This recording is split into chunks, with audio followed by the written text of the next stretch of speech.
Hindi ba gumagana ang Excel mo? Siguro dahil hindi mo sinimulan dito sa sign na 'to. So, dito sa Excel lahat ng formula ay nagsisimula dito sa equal symbols. So, kung gagawa ka ng formula o magko-compute ka, lahat ay magsisimula sa equal.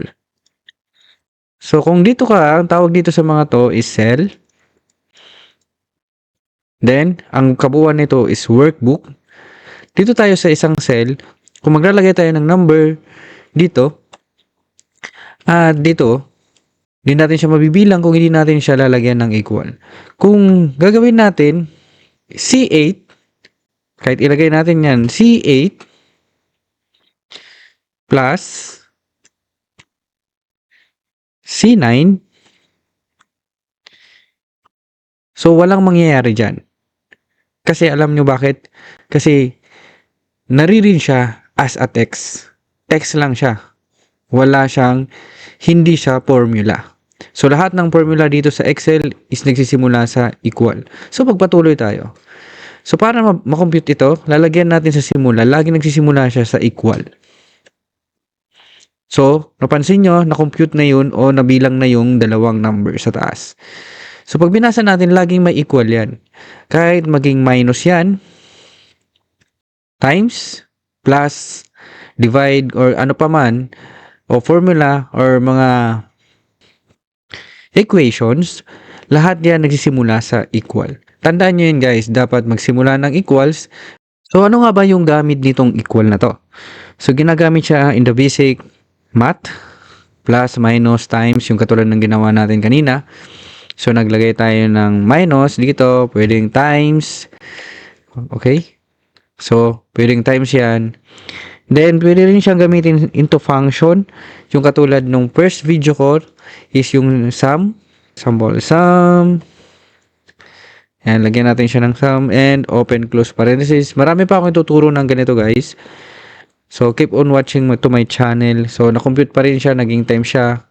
So, hindi lang siya basic math, kundi may formula na siya. Or function na tinatawag.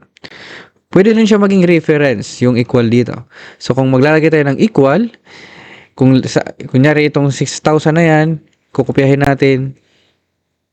Yan. So, kung ano to dito, equal siya dito.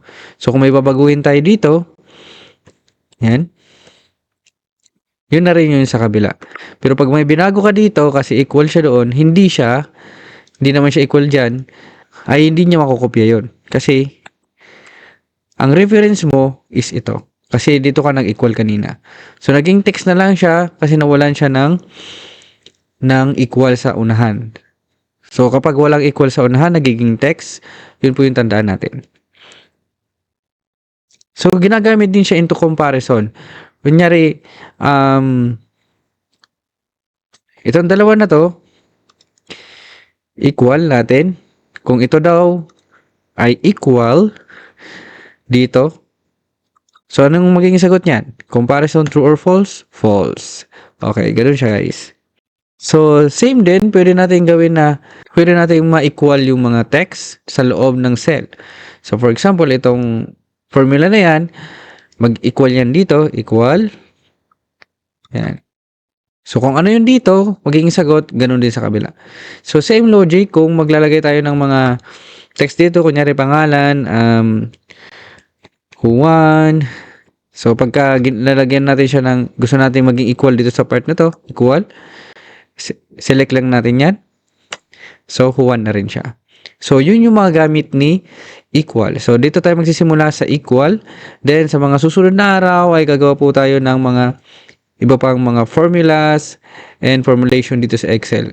So, dito lang muna yung video natin ngayon and thank you for watching mga ka-high-tech. See you on my next video.